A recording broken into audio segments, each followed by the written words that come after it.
Dr. Jeannice Samani. Thank you very much for joining us here for the Happy Smart City podcast. It's been a very long time coming, very highly anticipated and coveted interview, for lack of a better expression. I'm really honored to have you here with us today. So thank you very much for joining. Well, it's quite a pleasure and very much of an honor to be asked to speak to you and your audience. Thank you. Of course, of course. So, the first question for you is, what is your current occupation? I am currently the managing director of Samani Group. We are an IT boutique consulting firm. We provide opportunity to work directly with corporate SMEs on their actual pain points to bring to bear their opportunities, predictions, forecasting, and understanding of archival data as well as primary data, and how to transform that into business intelligence and store it in the cloud. I look at your profile and I see a mix of the two worlds, right? With the PhD in business, but then at the very beginning, your undergrad was in city planning, city and regional planning. And so your view for me has just been something that's fascinated me, and I've always wanted to have your opinion in how you've seen things change over time. So with your background and the kind of exposure that you've had over the years, how have you seen engineering and technological innovation impact your immediate community through the years? Well, thank you for asking. Yes, my undergraduate was in city and regional planning, and I also got a dual degree in economics. So that foundation allowed for me to view structure, design, structure being infrastructure, whether it be a political system, an economic system, a physical system, if you will, and to bring that into fold and bear the questions of how and why certain developments are the way they are, who's in business, how did they get in business, and why are they in business?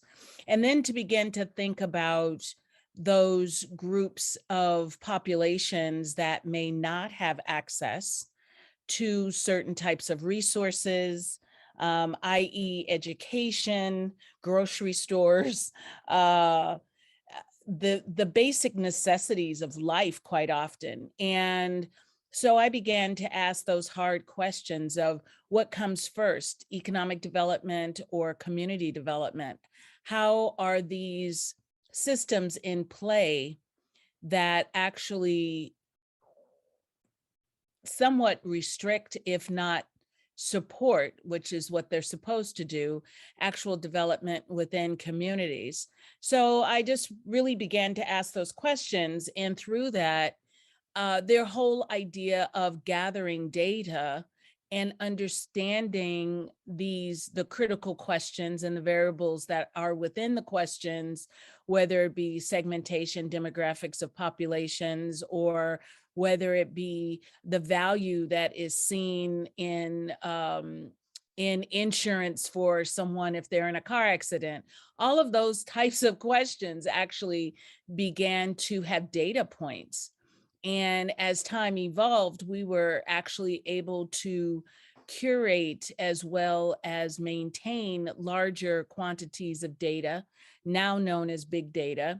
So we can actually analyze that data and have a better sense and understanding of the picture, create a visualization that lends to how we can best build systems and infrastructures that can be sustainable and can get us to the point as a society of having all of the needs met of those individuals, as well as some of their desires. Because quite often, as we know, in business, it's not always based upon need. People don't realize what they need until it's created sometimes, regrettably. But in other contexts, sometimes products are created that aren't really needed.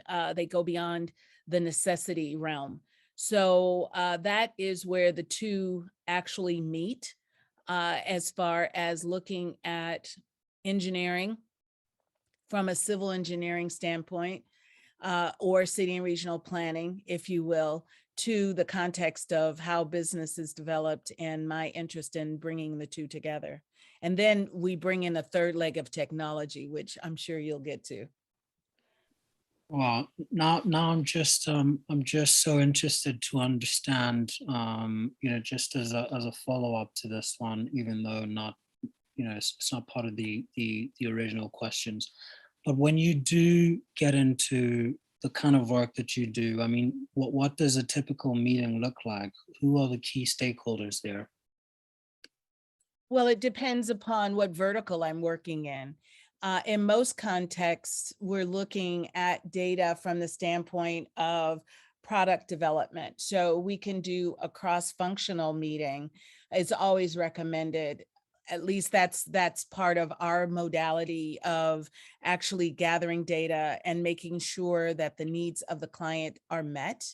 So we do cross-functional meetings whereby we bring in the marketing team, we bring in the finance team, we bring in the operations or programming teams, and in some cases, the engineering team. It just depends upon the functionality. And of course, the IT team, the information technology team, especially when it is to go on to a platform, the information is to be curated and then placed into a platform, or a platform is developed and or it's moved into the cloud. So we start with the cross-functional just to get a sense of what the health of the organization is and how we can best meet the needs. And then we go through a process of elimination or addition, if you will.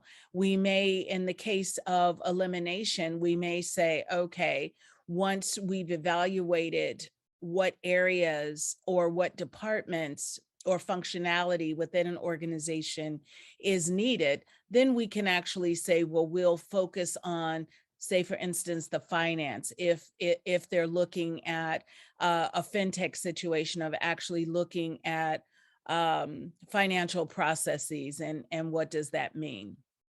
So we can drill down and eliminate some of the other areas, perhaps maintaining operations, of course, and IT, but eliminating the marketing or eliminating additional programming departments.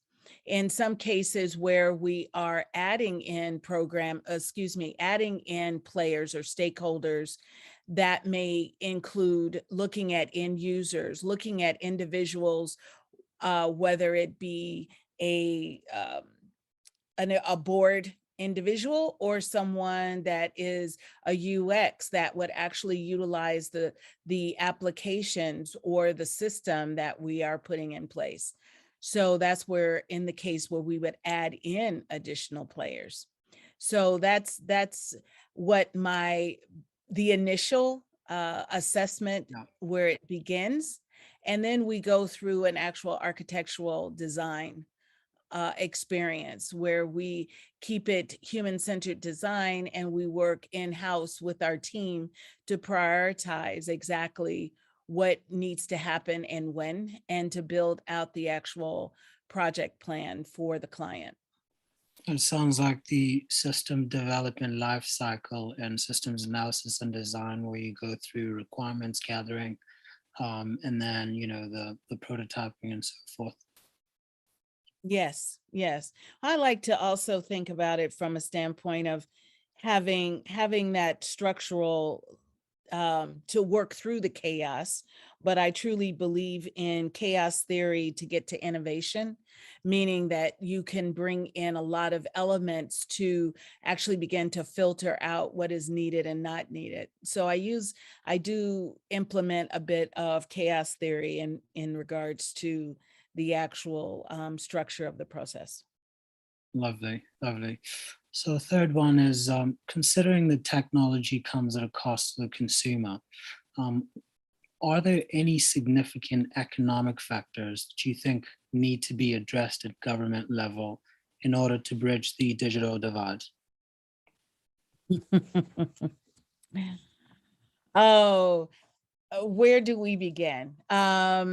Definitely, it's quite often what I have been experiencing in speaking with governments and government representatives around the world, as recent as 2 weeks ago, is that there is still a lack of understanding of the adoption process. They've heard about it, they know it's needed to a degree, but there still is that lack of true knowledge of the benefits and some of the restrictions of various technologies. So in regard to the investment aspect or the economic commitment, they're still unsure as to, I think I'm getting to the response of your where you want to go with this, but it's more of the adoption and adaption. I always think of technology in that regard. The adoption being that there needs to be that opportunity to bring in knowledge, education, awareness, and understanding the actual application and the benefits. And then the adaption of implementation of various technologies, whether they be emerging or existing, to adapt to the existing infrastructure within the government. And then that would allow for improvements quite often, and very much of a monitoring system of whether or not it works or it's being effective, there's feasibility. And that's where we start looking at some of the economic stratas to say whether or not it's feasible. Quite often you need to test in order to see the results and the feasibility from an economic standpoint. It's very difficult if you were to put it on any type of assessment, economic assessment, to actually put it into a simulation without some kind of test. So with that said, there needs to be the adoption, the understanding, the education, the adaption of the actual system or technology in order to assess its viability. And then you can know whether or not it truly has the economic outcome and impact that a government would desire. And of course, having all the stakeholders at the table, which you can't create policy and economic strategy without having everyone at the table. All right, right. I mean, I agree with you 100% there. Now, I'd like to talk about the people on the other end of the spectrum. So, the low income homes, and perhaps the lower end of the middle class, where kids don't have as much exposure as upper middle class and well off families and communities. And when you think about the rapid rate of technological advancement, um, and the cost, I mean, it really comes at a huge cost. How do we bridge the gap there, on the issue of digital divide? What what Yes. can what can government do there to just bridge the gap, because it's becoming worse and worse, Yeah, there's actually a chasm. Initially we were thinking, oh, there's just a gap, and we'll throw education, and we'll say no child's left behind, and we'll bring in STEM education, and everything will be fine and tidied with a bow. I was fortunate enough, I'll tell you a bit tweet here, a short little story, and then I'll respond to the question directly. But perhaps you can see some of the pictorial or the expression through the story. I was attending an event in South Africa where the UN was there, and they were in attendance along with other delegates from the United States in science, technology, engineering, and mathematics, and also local individuals within the country, in the country of South Africa, and in particular, the southern part of South Africa. So it was a very, very robust, very prestigious group of people from the country itself in education. So interestingly enough, there were young people there, and there was a young woman that stood up very well uh, positioned in her school uniform, very articulate, gave protocol to everyone that was in the room, and began to say, how can you actually think that we would be able to achieve parity and knowledge of science, technology, engineering, and mathematics if our teachers do not know how to turn on the computer? That So just sent a jolt through my spine. Wow. exactly. That is so, I mean, it doesn't get any better than that. Yeah. And so with that said, that completely, I mean, and there was silence around the room after she spoke. And immediately someone on the dais began to respond. But all of that to say, if there is not education for the educators, teaching teacher programs to keep them abreast of new technology, not, even to put aside having the hardware, to have the actual computers. You can build computers now for pennies on a dime, and they can be actually created locally. They do not have to be imported from other parts of the world to various communities. There could be kiosks where young people, where communities could gather, not just young people, but generationally could gather in kiosk areas or community centers or hubs, if you will, where they could be programs to actually teach each other, young people teaching older people, and older people giving them history about the culture. And I'm just throwing ideas out here about culture, so the students could actually know that they have a strong foundation. They're just building on a foundation that exists. So that begins, I believe, to fill in the chasm of the digital divide, being able to generationally educate one another, as well as have those teacher teaching teacher programs that teachers can come together and actually support one another. So much education now is on the internet, and I do understand that quite often there are blackouts, there are rollouts, there are brownouts, if you will. There are shortfalls with internet connection, but we all know that we utilize our phones. We find a way in which to connect to the internet, whether it be for long durations of time or short durations of time. But all of that to say, there are resources available. But if we come together as communities of learning, whether they're these hubs or kiosks or community centers, come together as hubs of learning, we can actually support one another, where economically we would fill in the chasm even that much more. So those are some of my thoughts around how this digital divide could actually be not eliminated, because as you stated so eloquently, it's very rapid, it's ever changing. But I do know that many countries are at the precipice of 3G and greater. And with that said, the transmission of digital information can come much further, much faster. And there are companies, that are trying to connect various parts of the world.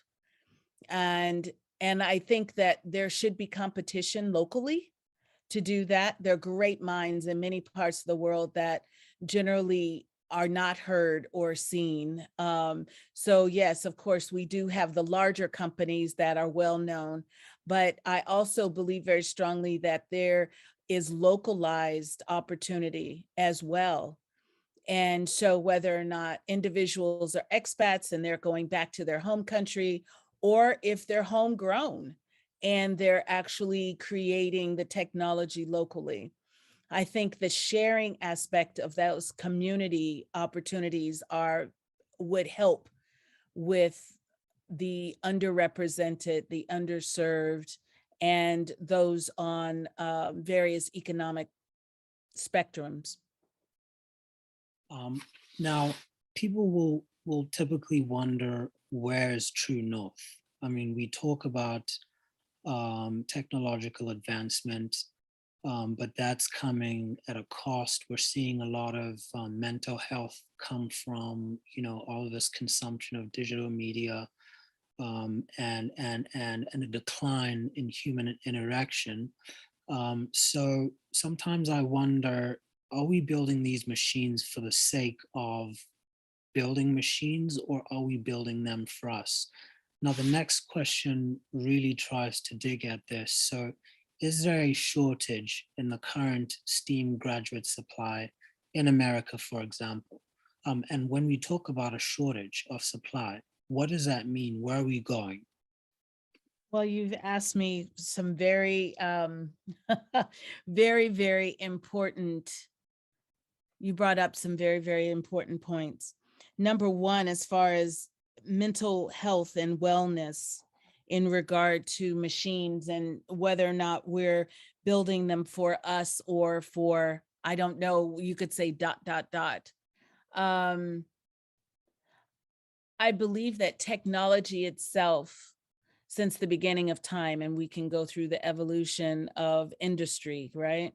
From from the beginning of the trade industry into agriculture, and agriculture into industrial era, and industrial era into information technology era, where we are today.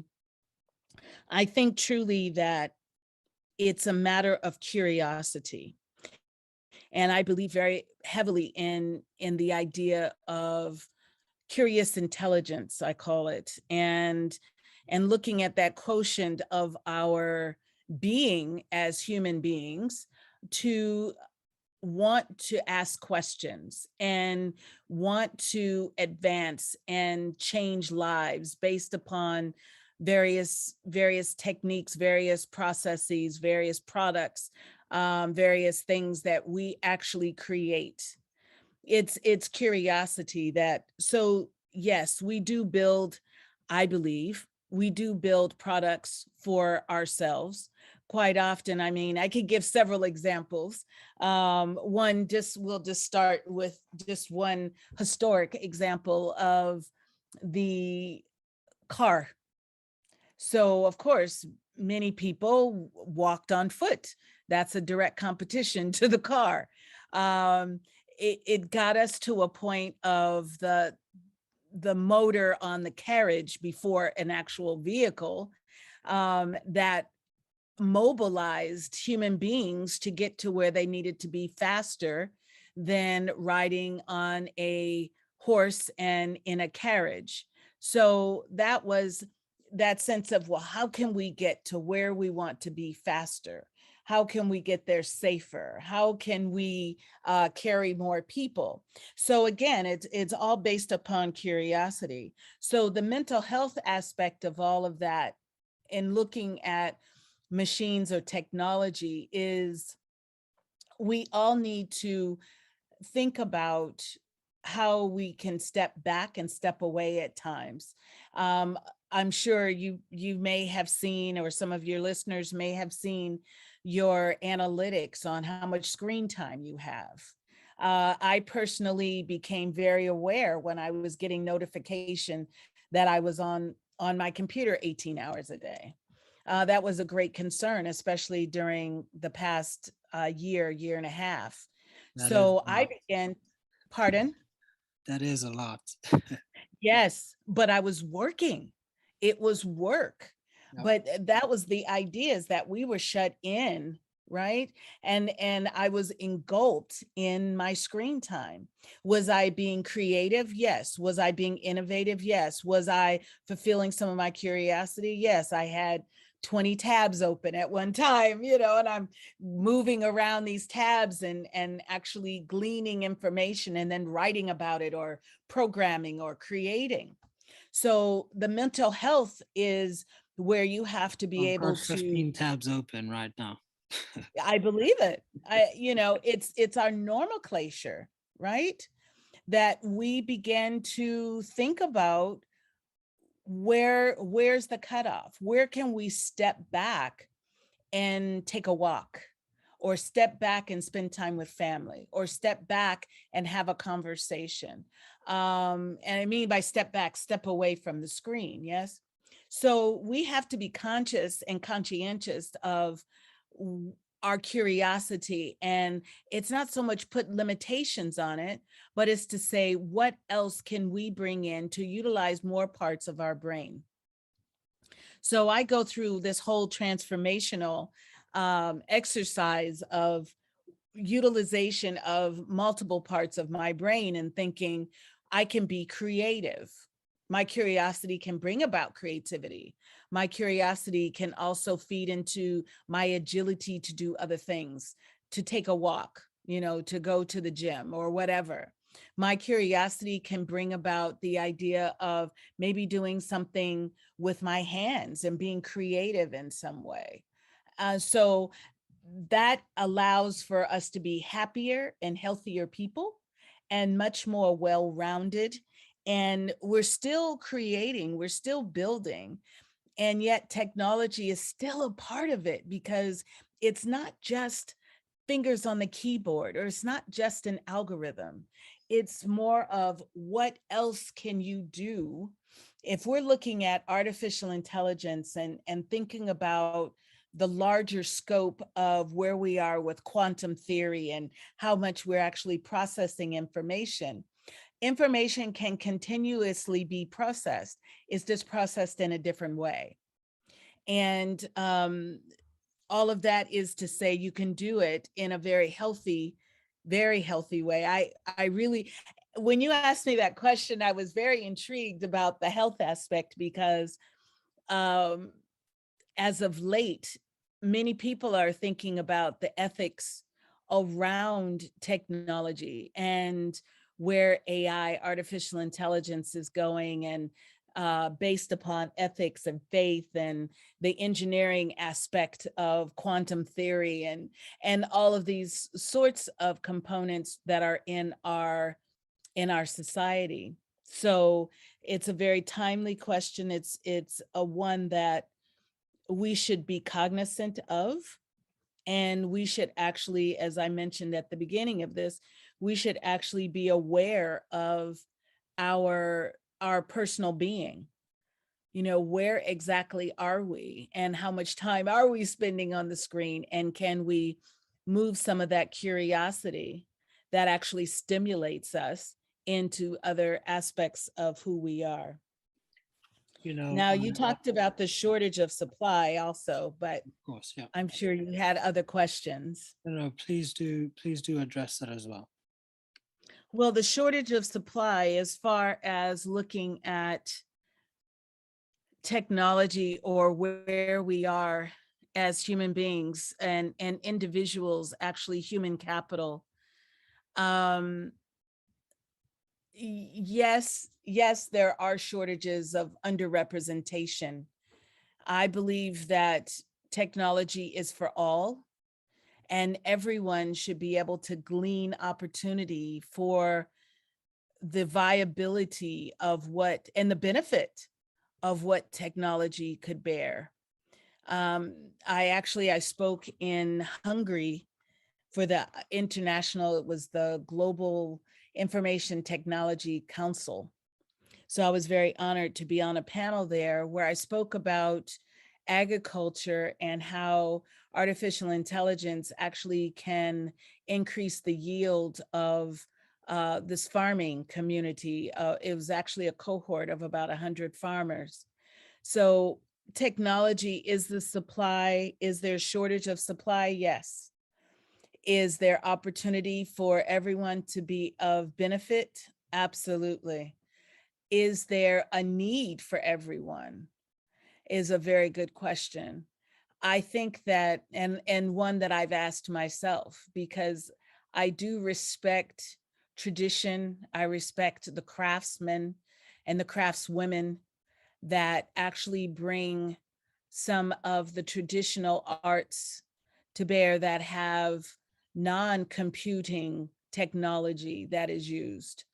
So, but then I've also seen how we can take some of those traditional crafts or some of those traditional technologies, whether it be hair braiding in many parts of the world, especially in the African tradition, and actually digitize that in order to place it into a historic archive so that tradition is never lost.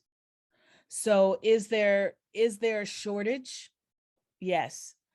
Does everyone need to be at the table? Absolutely. So we don't make mistakes when we do actually create these algorithms, whether it be in artificial intelligence or whether it be in analysis in machine learning and putting in the right variables to actually analyze. Um, we could go on and on. Everyone should be at the table. Is there a shortage? Absolutely. Yes, yes. And as you were answering there, with this last one that you mentioned, talking about the farmers and improving the yield, um, what comes to mind is, I'm not sure how much of a Carl Sagan fanatic you are, um, but he liked to talk about, the Kardashev scale, and the Kardashev scale is pretty much the roadmap for technology, with the type 1 civilization, type 2, and type 3.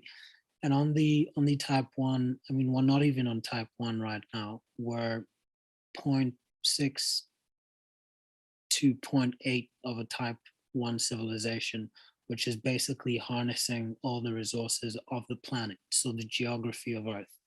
And then type 2 is harnessing all of the radiation of the sun, as the cheapest source of energy. And then type 3 would be harnessing the whole galaxy. When you talk about the yield efficiency, I wonder sometimes, to what extent is, even with the Kardashev scale as a roadmap for technology, um, to what extent, it seems to me that there's these two main groups as far as humanity is concerned. There's these pro-Earth groups, which I've talked to quite extensively, who, they don't want to hear the Mars situation, they don't want to hear the moon settlements. And they honestly believe that if we can't get it right here on Earth, why in the world are we trying to venture out to other heavenly bodies?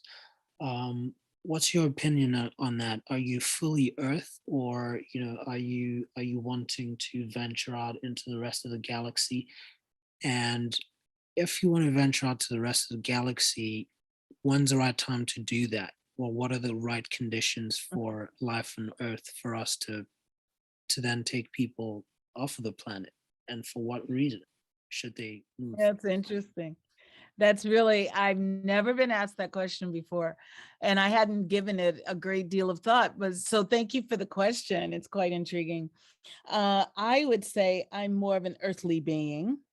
However, I have a strong curiosity, obviously, right?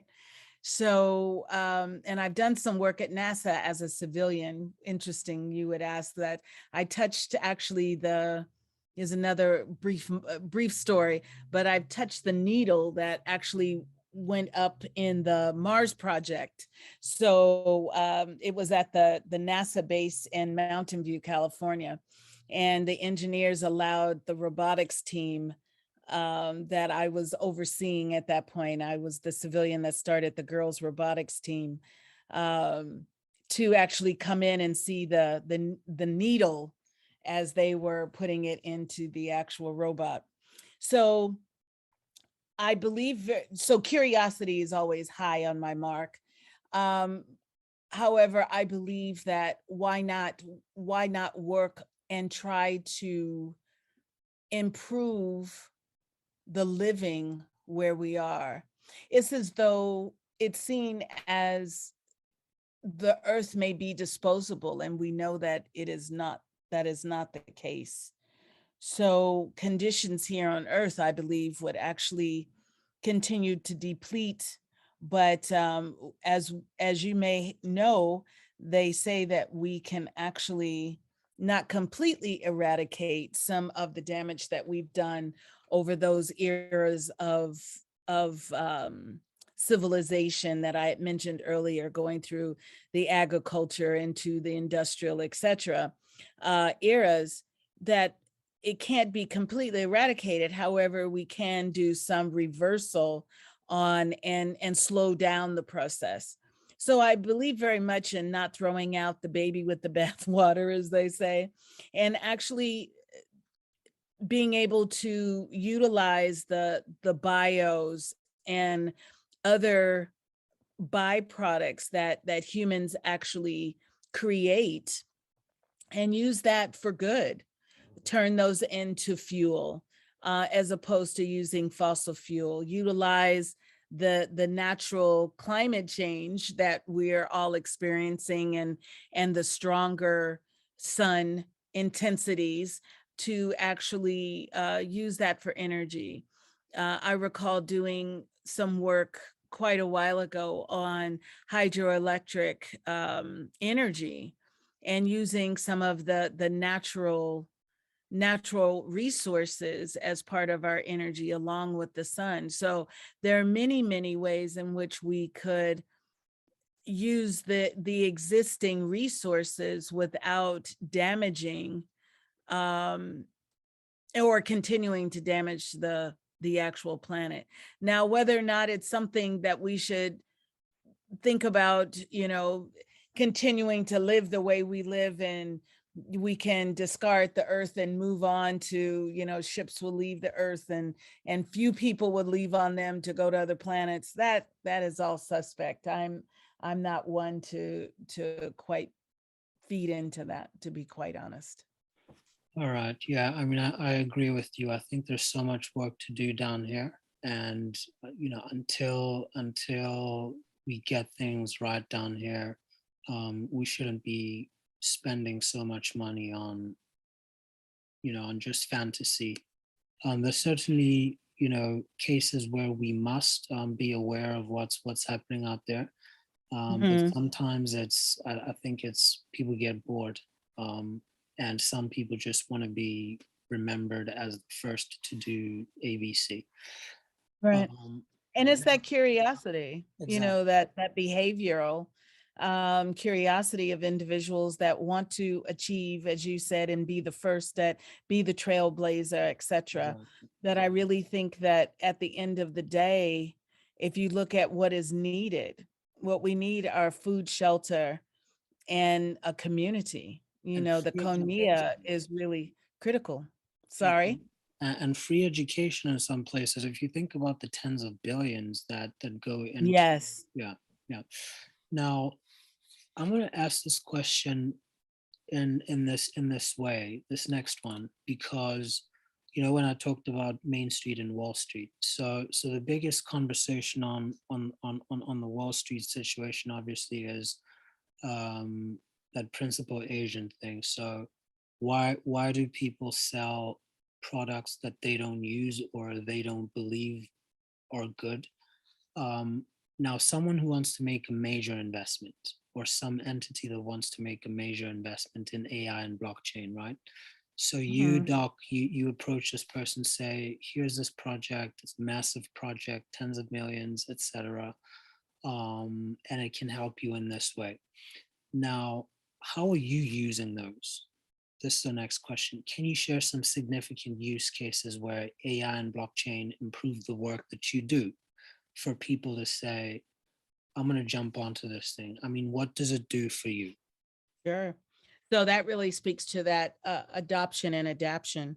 So, in regard to the latest and the greatest topics of blockchain and AI and that use in our company, we actually utilize blockchain as part of our security.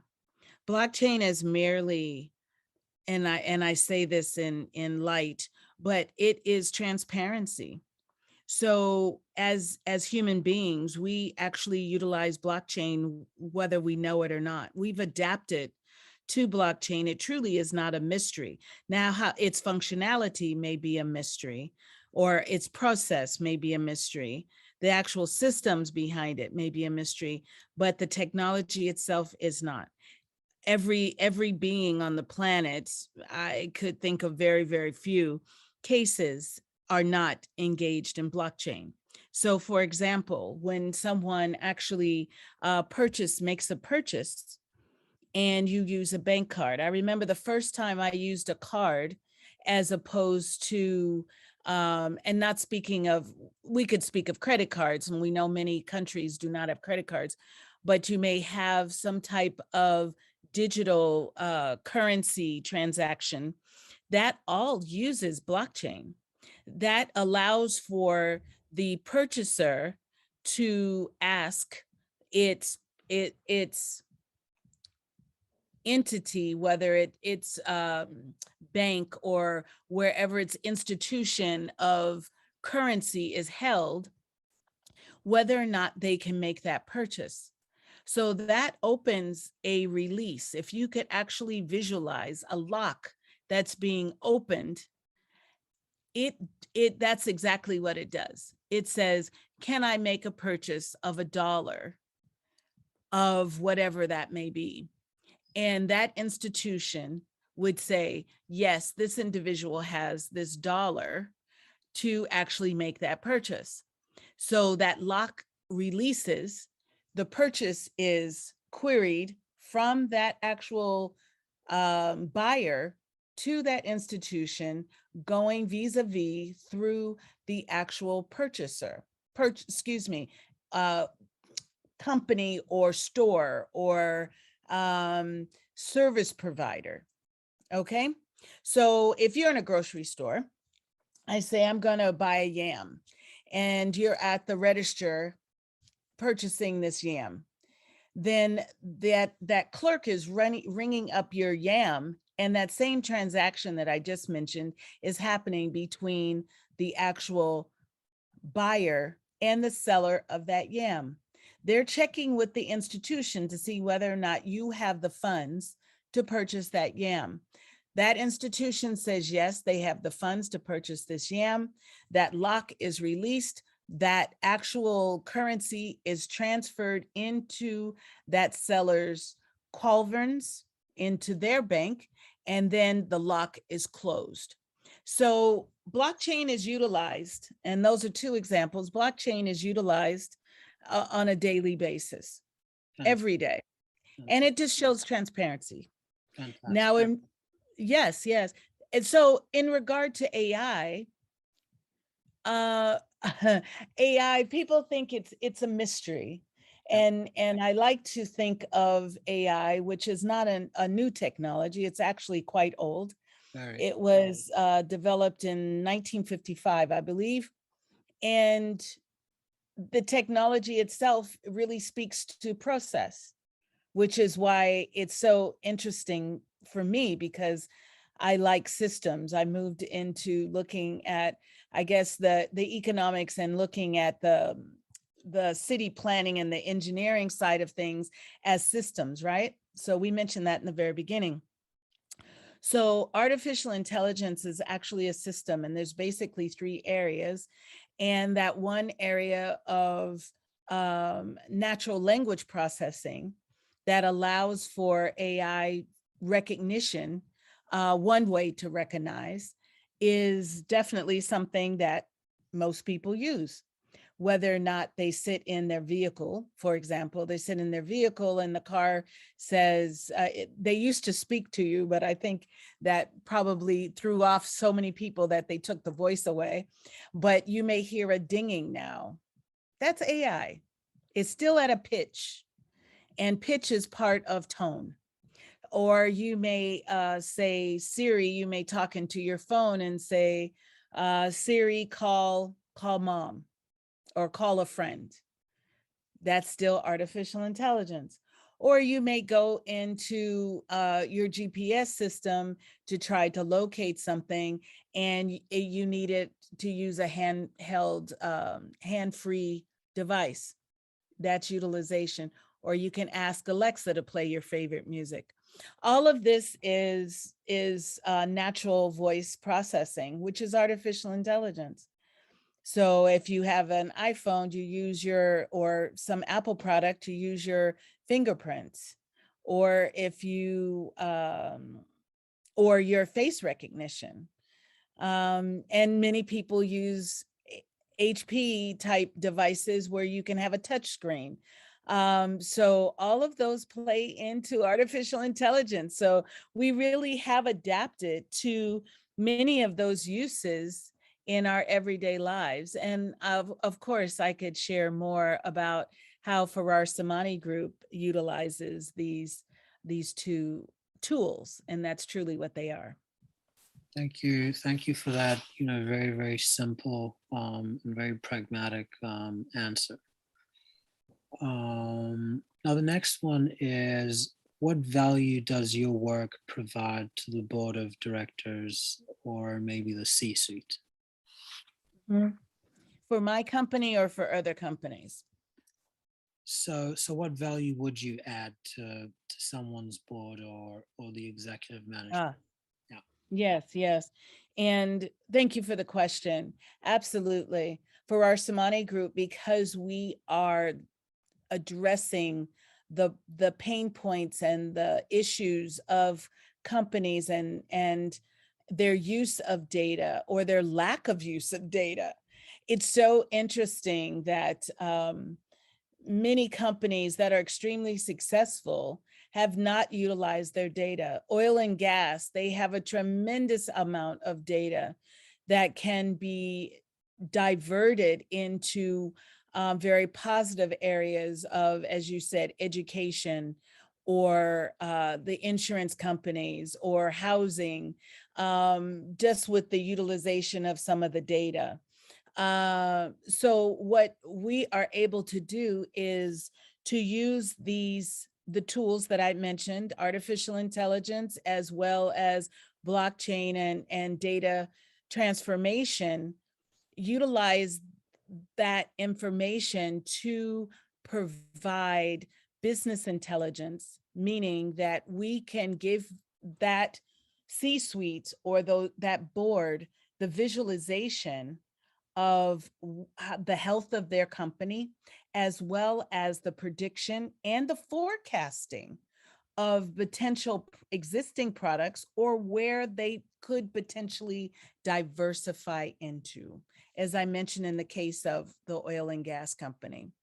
So that's basically what we could provide the C-suite or a board of directors, is the visualization, the story that would allow for them to actually make the best business decisions for their organization, whether it be to continue to produce the products they are producing, to divert them into other logistical directions, or to other end users, or to actually innovate and create new products that could be byproducts of their existing products, or to merge and acquisition. So go into acquisition, excuse me. So there are many outcomes that Farrar Samani Group does actually provide in their data analysis and transformation of data. Well, now I'm really intrigued on the mergers and acquisitions, but we can arrange an offline discussion for that. Okay. Now, I'm someone who I spend a lot of time watching these town hall discussions and even local government meetings on YouTube.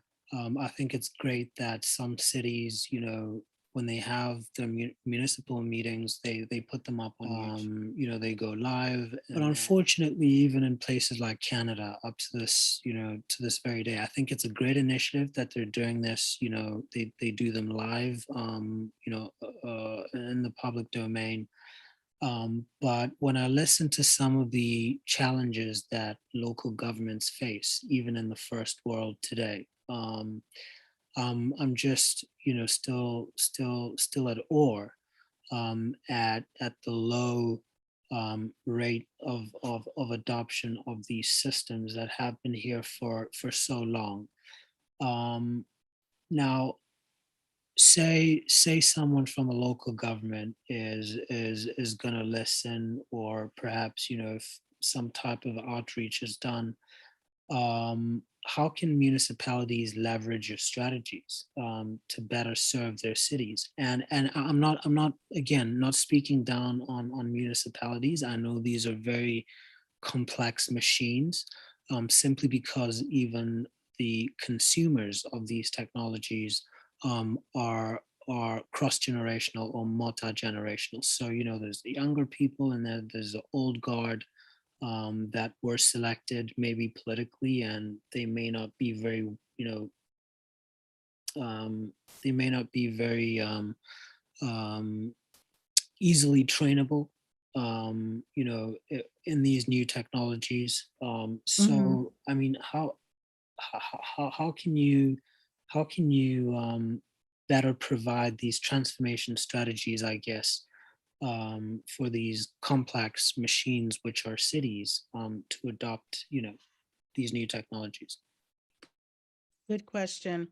Well, just to put some statistics to your question, 65 here in the United States, 65% of the federal representatives are baby boomers, and only 7% are Gen Zers, which are millennials between the age of, let's say, 25 to 35, 40.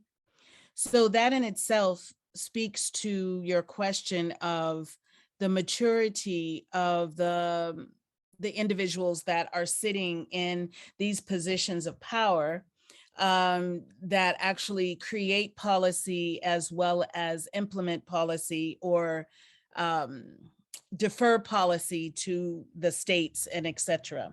So that's just speaking on the federal level. So how can we best inform or encourage that adoption of technology, is what I believe you were asking, and leveraging strategy as well.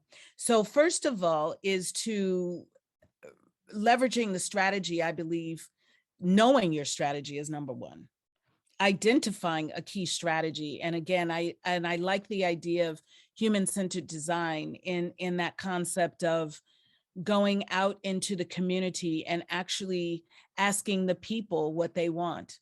There's that adage of the platinum rule: treat people the way they want to be treated. So if you understand what their needs are and how best to disseminate policy, or how best to allow for individuals to excuse me, adapt various technologies, if you have a better sense of where they are, then you can actually meet them to where they are, or at least allow for there to be a meeting of the minds. And this can be done in various ways. It's very interesting that you would ask this question, because I've actually worked with municipalities to bring about structural change, the movement of a thoroughfare actually to a freeway, which is actually very technical, and it has a lot of attributes of system engagement and community engagement, as well as strategy, definitely strategy involvement. So in that particular case, I, along with the team, actually worked very closely with a charrette and being able to, in a charrette format, where we went right into the community. And I've also done this on military base closures and recommissions as well, many years ago, going into the community and really finding out what their needs were, determining how they want to be treated. How do you want to be seen? Is education an integral part of your community? Is that something that you want? Do you want more free education or low cost education? Are you looking for more grocery stores where there are food deserts in a lot of communities?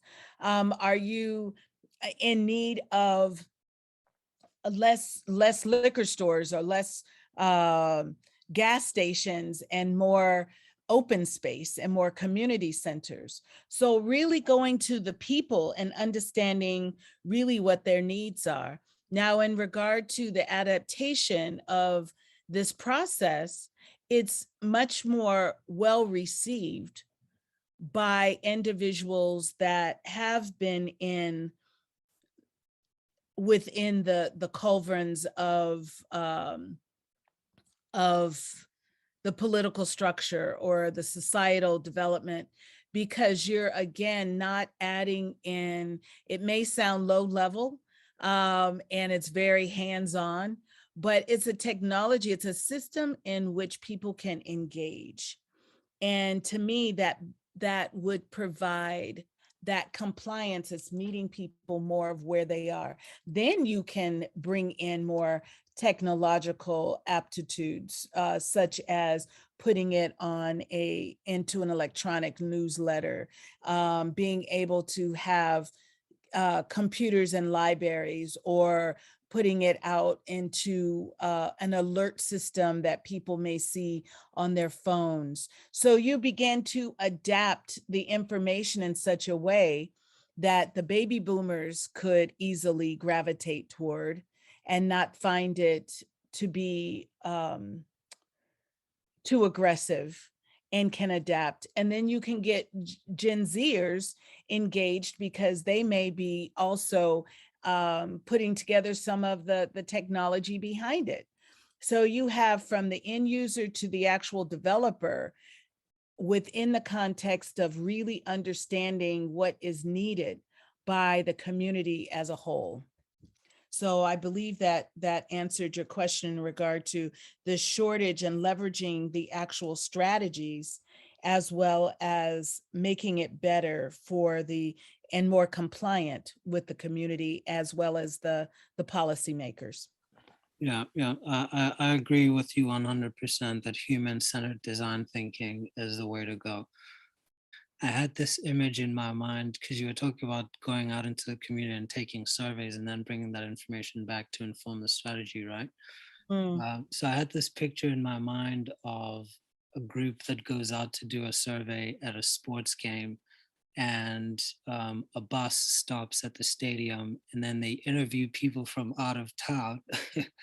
Oh, They interview people from out of town who talk about their needs, when in fact they're not even locals, and then a wrong system is built on the wrong premise. oh yes, that's quite often that's the case, right? Because they say, well, do you live in this county? Do you live in this state? You know, when you do Mm, have people that do query about various policies or things they want to get on the ballot. yeah, So yeah, it's hysterical. That's hysterical. And yeah. and you begin to wonder, how far would it be any different? I mean, that would be my curiosity would peak to say, is it any different if you live outside of this community? Because they're coming into the community, Mm, they're reaping some of the benefits, whether it be like at a farmer's market, or you had used the scenario of at a stadium. yeah, They're still utilizing the benefit of that location. yeah, So if you're developing locally and you want to maintain the input of the locals, um, it may fall short yeah, of really gleaning all of the information that is needed. I mean, if you really think about it, Mm, because most developments, and we're talking about infrastructure, smart city type developments, are actually looking at IoT from the standpoint of it's a broader band, it's a broader net that you're casting, mm, because you do get people that drive through your residence or through your city that you want to meet their needs, and you want the stoplights to stop and be synchronized with the signal lights, and and then we get to the point where in our homes we want everything synchronized, where our phones can actually um tell us what we need to purchase from the grocery store, and the refrigerator is telling us what's there and needs to be replenished. So they're not always these localized responses. They actually may be those broader exactly. nets that are cast. Yeah. So And now that you yeah. talk about it from a long-term investment perspective, Hmm. perhaps the needs that are required the most, maybe also the needs of the outsiders, because if you want to make long-term infrastructure investments, you make them with the idea of growing, right? Right, right, To service those bonds that would finance those infrastructure investments. And so definitely people from outside that you would like to attract to become permanent,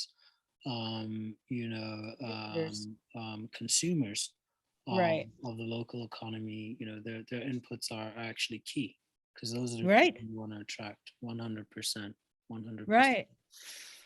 Okay, so the last question, um, the reason why we have this podcast is, in your opinion, how can technology in general be used to create more happier and more fulfilling cities?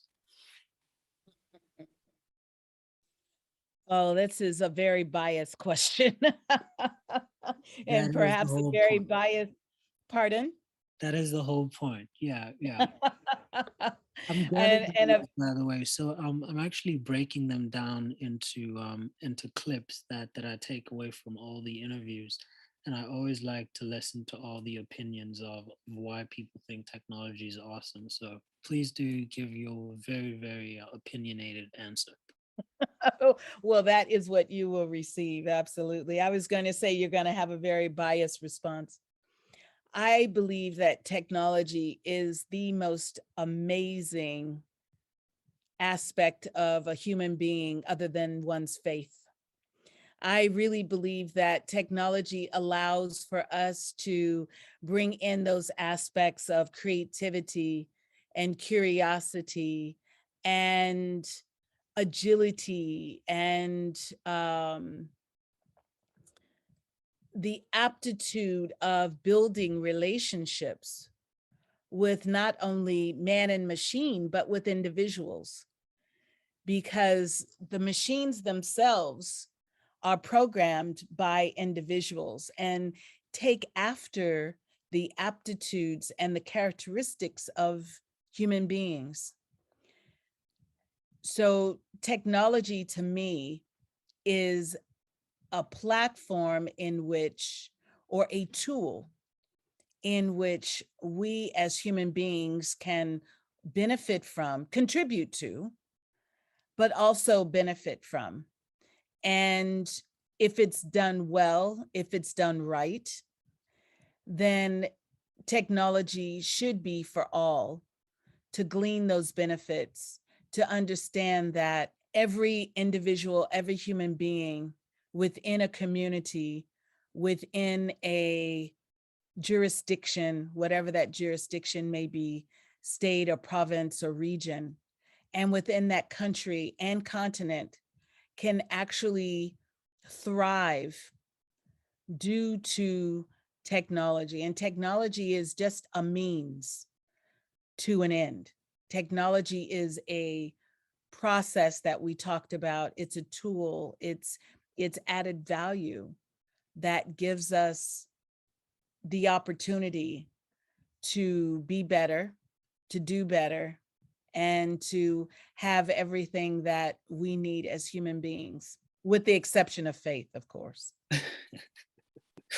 Of course, of course. Well, I would like to thank you so much for your inputs on our podcast. And I wish you all the very best. Also, thank you for the work that you're doing for the rest of the world. Because I am very aware that you work, across different regions.